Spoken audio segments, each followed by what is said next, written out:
안녕하세요. 마이스톤H입니다. 현재 시각은 2023년 2월 28일 화요일 오후 5시입니다.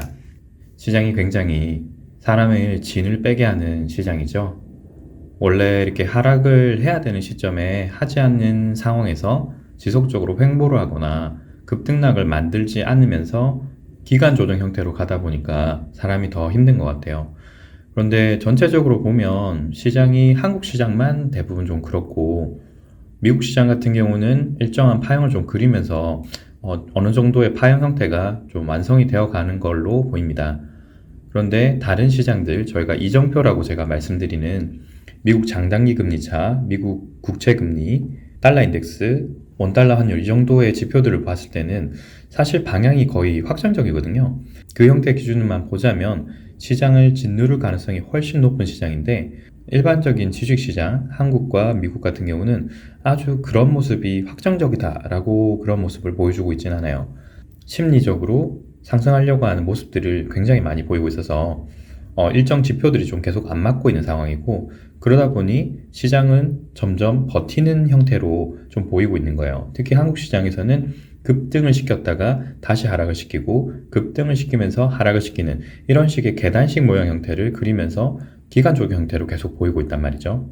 그래서 오늘은 대략적으로 현재까지 진행 사항을 좀 말씀을 드리고, 추가적으로 가스 관련된 얘기를 좀 드리면서 한정 관련된 얘기를 좀 드리려고 해요. 그 점 참고하셔서 영상 시청 부탁드리겠습니다. 처음 시작할 것은 언제나 장단기 금리차인데요. 장단기 금리차는 여전히 여기서의 파형 해석이 이런 식으로 진행이 될 건지, 아니면 여기서 지금 파형 형태가 이런 식의 오파 형태를 그리고 있는지를 확정을 할 수가 없어요. 다만 제가 이제 중점적으로 계속 말씀드릴 것은, 일단 여기서 하락하고 있는 추세선이 파란색 추세선을 어떻게든 넘겨야 된다는 거예요. 넘기면서 2년물 국채금리 상승률이 10년물을 상회하는 시점이 지속되면서 여기서 나왔던 역대급 마이너스 0.875, 현재까지는 그렇게 돼 있는데요. 그것을 뛰어넘는 형태가 나와야 돼요. 그러면서 가장 중요한 것은 여기서 파란색 하락 추세선을 뚫고 올라가면서 오파 형태를 만들어야 돼요. 그런데 오파 형태를 나올 수 있는 건 현재 두 가지 옵션이 가능합니다. 이런 식으로 지금 N자 형태를 그린다고 했을 때 335 형태이든 535 형태이든 마지막은 오파여야 돼요. 그래서 오파로 올라가는 것은 여기가 어떤 옵션이든 오파로 올라가는데, 하락 추세선을 뚫고 올라가면서 오파가 무조건 돼야 된다고 했습니다. 오파로 올라가는 건 어떤 옵션이든 똑같아요. 하지만 여기서 3파 조정만 받고 다시 올라가느냐, 혹은 여기서 길게 만들면서 오파로 다시 떨어지냐에 따라서 횡보가 좀 더 되거나 되지 않을 수 있어요. 그래서 언젠가 조만간입니다. 조만간 여기서 오파로 올라갈 것인데, 오파 이후에 하락하는 형태가 3파이냐 5파이냐가 중요해요. 3파 조정이라면 여기서부터 지속적인 상승을 하면서 1, 2, 3, 4, 5 형태로 지속적으로 올라갈 것이고요. 5파 형태로 떨어진다면 여기서의 조정 형태가 이런 식으로 된 이후에 5파 형태로 다시 만들려고 하는 겁니다. 이렇게 된다고 하면 시장이 여전히 하락하면서도 반등을 지속해 보려고 하는 시도를 해볼 수 있고요. 이런 식으로 올라간 이후에 하락, 다시 상승을 한다고 하면 크게 짓눌리는 상황이 생길 수 있을 거예요. 현재 지속적으로 이 금리들이 계속 올라가는 게 보이시죠? 10년물과 2년물 모두 현재로서는 상승 형태를 지속적으로 지난 몇 주 동안 보여주고 있어요. 그러다 보니 달러 인덱스와 원달러 환율 역시도 지속적으로 상승을 하고 있고요. 하지만 그럼에도 불구하고 코스피 200이라든지 나스닥이 그렇게 크게 눌리고 있지 않은 상태입니다. 시장은 이제서야 페드의 얘기를 좀 믿고 있는 것 같죠?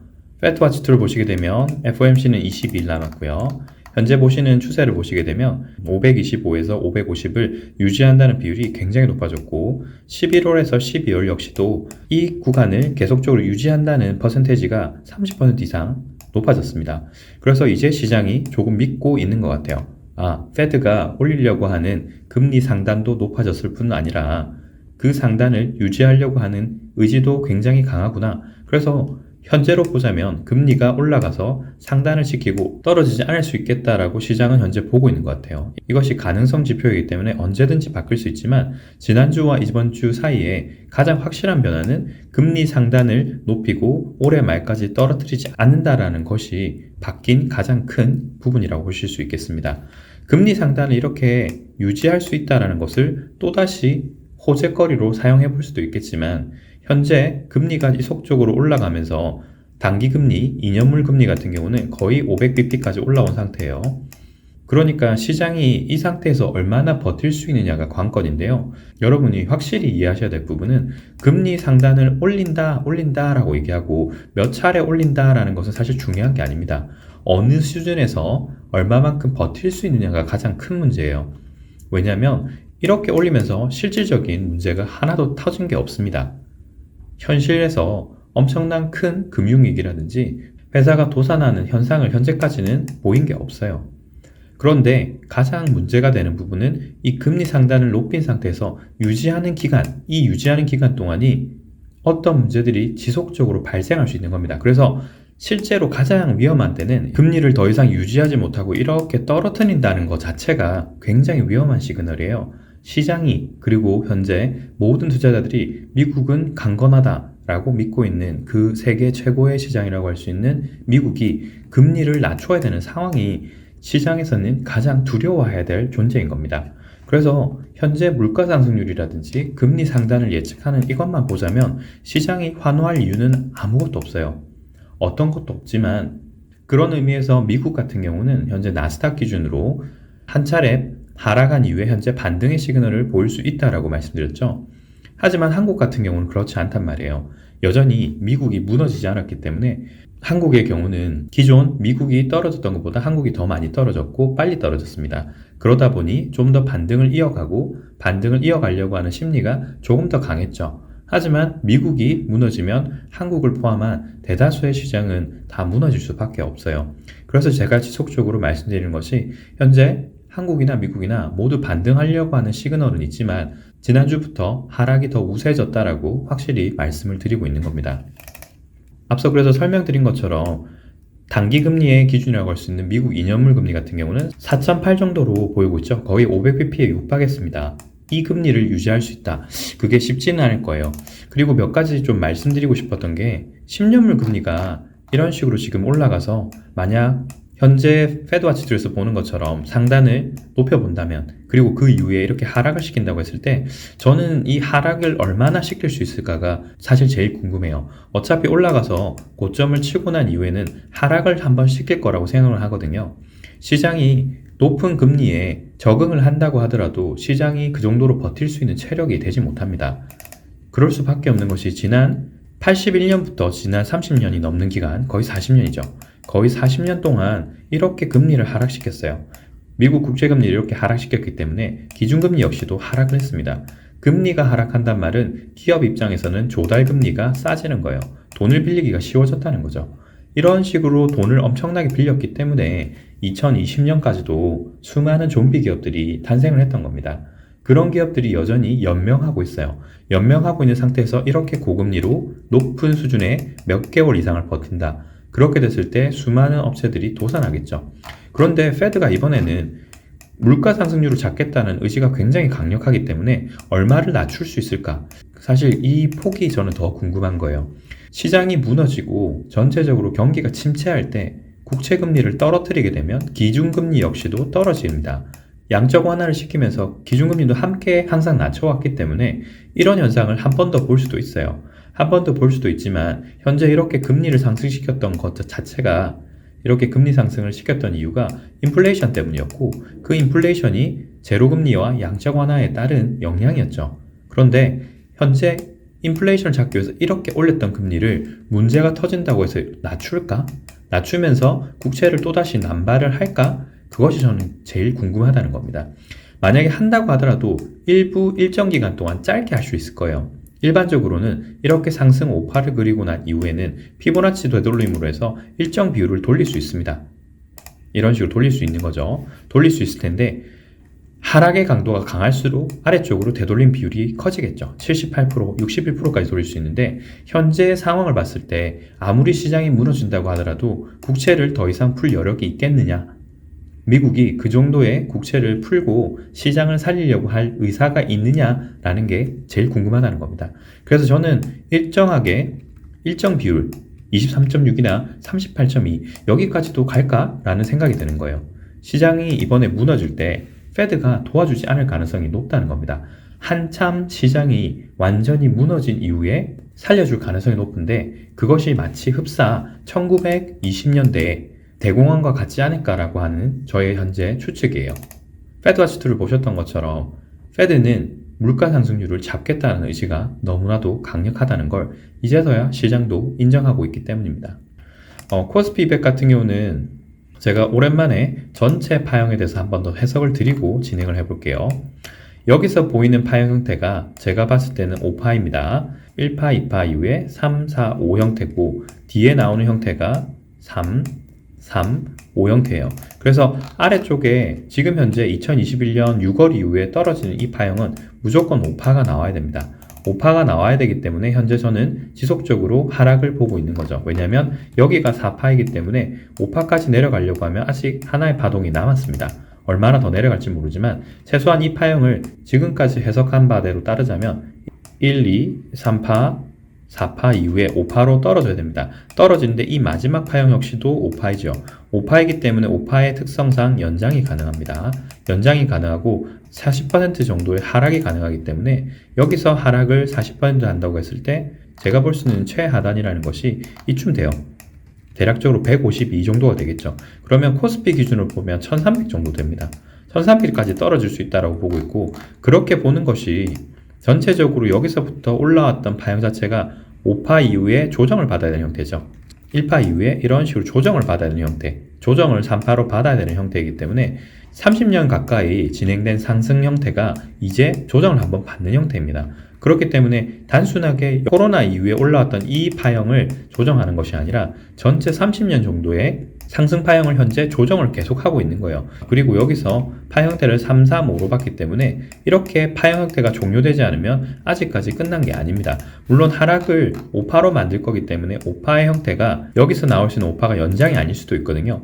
연장을 하지 않는다고 하더라도 3파의 길이가 현재 연장이 된 상태이기 때문에 여기서는 1파의 길이만큼 내려온다고 예상은 해볼 수 있어요. 여기서부터 여기까지 1파의 길이만큼 내려온다고 했을 때 현재 내려올 수 있는 최소폭이라는 것이 대략 21%입니다. 21% 정도까지 내려올 수 있는 거예요. 그렇게 되면 3파의 고점을 뚫고 내려가게 되는 것이고 1파와 5파의 길이가 똑같이 될 수 있는 그런 근거를 엘리어트 파동 이론의 비율이라는 부분에서도 보실 수 있기 때문에 대략 20% 정도가 떨어져야 되는 거예요. 그러니 저는 여전히 하락으로 보고 있는 거고요. 일본 기준으로 보시게 되면 저는 여기서 파형 해석을 거의 다 끝났다라고 했습니다. 즉 3, 3, 5 형태이고 여기가 고점을 한 번 더 높일 수 있다라고 얘기 드렸지만 여기서 뒤쪽에 나오는 파형 때문에 더 이상 올릴 수가 없게 되었어요. 아직까지 여기서 진행되고 있는 파형 해석이 완전히 되진 않습니다. 완전히 되지 않은 상태지만 여러 이유가 될 수 있다고 했지만 다른 시장 등을 맞춰봤을 때는 여기서 하락 파동이 시작됐다는 건 변함이 없어요. 그 파형 해석을 하지 않는다고 하더라도 1시간봉 기준을 보시게 되면 고점을 연결시켜 봤을 때 고점의 하락 추세선이 이렇게 파란색 추세선으로 보이고요. 오늘까지 봤을 때 두 번째 하락 추세선 역시도 그려볼 수 있는 상황이에요. 이런 식으로 두 번째 하락 추세선 또는 여기서부터 하락 추세선을 이렇게 그려볼 수도 있겠죠. 이렇게 그려볼 수도 있습니다. 그래서 전체적으로 봤을 때는 이렇게 하락의 각도가 점점 가팔라지고 첫 번째 하락 추세선과 거리를 점점 넓히고 있죠. 오늘도 올라왔다가 이만큼 넓혔습니다. 그 전날에도 이만큼 올라왔다가 다시 떨어졌죠. 이런 식으로 하락 추세선과 점점 멀어지려고 하는 신호만 보더라도 하락 추세선을 그려보더라도 하락이 시작된 건 맞아요. 그리고 오늘도 1시간봉, 지금 현재 1시간봉 기준으로 보시게 되면 시그널이 겹쳐졌고 하락으로 돌아섰습니다.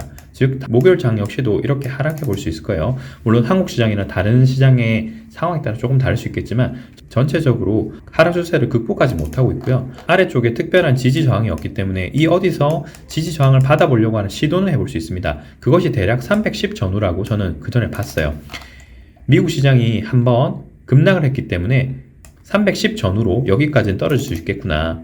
지지 저항 영역이 강한 310까지는 떨어질 수 있겠다라고 생각했지만 실제로는 311 정도밖에 떨어지지 않았어요.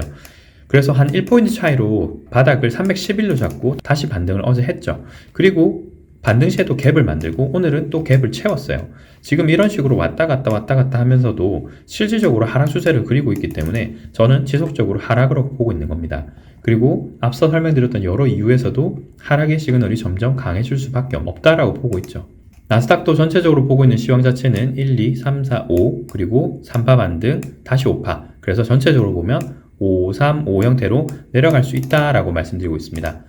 일본 기준으로 보시게 되면 기존에 보였던 이 형태가 335 형태로 그리고 있고 335 형태 이후에 여기서부터 하락의 의미가 있다라고 하는 기준이 시작이 되었어요. 1시간 본 기준으로 보시게 되면 5파 완료 이후에 1, 2, 3, 4, 5 형태로 지금 더 내려왔고요. 그리고 지난주 금요일 전후로 해서 제가 말씀드렸을 때 여기까지 떨어진 이후에 3파 반등을 해볼 수 있을 것 같다. 그리고 상단에 있는 갭을 메꾸는지 한번 보시자라고 말씀드렸어요. 5분 본 기준으로 보시게 되면요. 이것이 지금 3파 반등이 맞다면 이 형태는 이런 식으로 크게 만들고 있을 가능성이 높습니다. 그리고 파형 자체가 보게 되면 1, 2, 3, 4, 5 형태로 갈 가능성이 높다고 생각해요. 이런 식으로 파형 형태를 그리고 있다면요. 그러면 오늘부터는 이렇게 다시 상승을 해야 되겠죠. 상승을 하면서 12,208 정도를 테스트해 볼 수 있을 것 같습니다. 그리고 여기서 만들었던 갭은 모두 다 거의 다 메꿨기 때문에 위쪽에 남아있는 갭이라든지 아래쪽에 남아있는 갭을 조금 더 테스트해 볼 수 있어요. 즉 여기서 조금 더 하락을 해서 바닥을 좀 다지거나 해서 다시 올라갈 수 있겠죠. 그래서 1, 2, 3, 4, 5 형태로 해서 상단에 있는 갭과 상단에 있는 12,208 정도를 테스트해 볼 수 있을 것 같아요. 시그널이 이렇게 상승을 돌리고 있죠. 상승을 돌리고 있기 때문에 한 번 더 테스트해 볼 수 있지만 앞서 설명드린 것처럼 하단의 갭도 있기 때문에 하단의 갭을 한 번 더 테스트해 보고 올라간다고 하더라도 이상하지 않습니다. 상승을 노려볼 수 있는 상태이고 스토캐스틱 RSI가 상승권으로 돌아갔고 파형 자체를 보더라도 상승을 확인해 볼 수 있기 때문에 12,208 정도를 한번 테스트해 보지 않을까. 그렇게 해서 이런 식으로 1, 2, 3, 4, 5 형태를 그리고 조정, 그리고 다시 한번 상승을 해서 상단에 있던 갭 12,289 전후로 있는 이 갭을 한번 테스트해 볼 가능성이 높다고 생각해요. 그리고 535 형태라고 했을 때는 이 첫 번째 파동과 마지막 파동 형태가 거의 비슷하게 나올 수 있기 때문에 예상 파형으로 그려볼 수 있겠죠. 이런 식으로 해서 5파가 여기까지 나온다고 치면, 그리고 조정을 일부 여기서 받는다고 치면 상단의 갭까지도 한 번 더 테스트해 볼 여력이 있다. 첫 번째는 12,289 전후의 갭을 테스트해 볼 것이고, 두 번째는 12,444까지도 테스트해 볼 수 있겠죠. 지속적인 물가 인상과 금리 상승이 발생할 수 있는 상황이기 때문에 금리로 인해서 그리고 물가 상승으로 인해서 대부분의 제조기업과 일반 회사들이 마진율이 높아질 수 없고 오히려 더 줄어들거나 매출이익이 감소할 수밖에 없는 상황이라서 회사의 분신이라고 할 수 있는 주식이 가격이 올라가기보다는 떨어질 수 있는 확률이 훨씬 더 높은 상황이다. 그렇기 때문에 이 파형 해석을 보더라도 535 형태가 해석상 더 옳은 형태이다 라고 해석을 해볼 수 있고요. 이렇게 5파로 떨어지는 와중에 한국 시장은 어떻게 되느냐? 3파, 3파, 5파인데 여기서 나스닥이 5파로 떨어질 때 한국도 단지 277을 조금 더 하회하는 형태로 끝나진 않을 것이다. 나스닥이 5파로 크게 떨어진다면 여기 한국 시장의 5파도 연장 형태로 나올 수 있을 것 같다. 그래서 코스피 기준으로 보자면 1300까지도 떨어질 수 있는 것이 아니냐. 한국 역시도 대략 거의 30년에 가까운 기간 동안에 상승을 조정하는 형태이기 때문에 그렇게 시그널들을 맞춰보면 시장이 그렇게 좋은 상황은 아니다 라고 지속적으로 말씀드리는 겁니다. 오늘도 시황 분석을 좀 해봤는데 시장이 한국 시장 기준으로 굉장히 좀 피곤해질 수 있고요.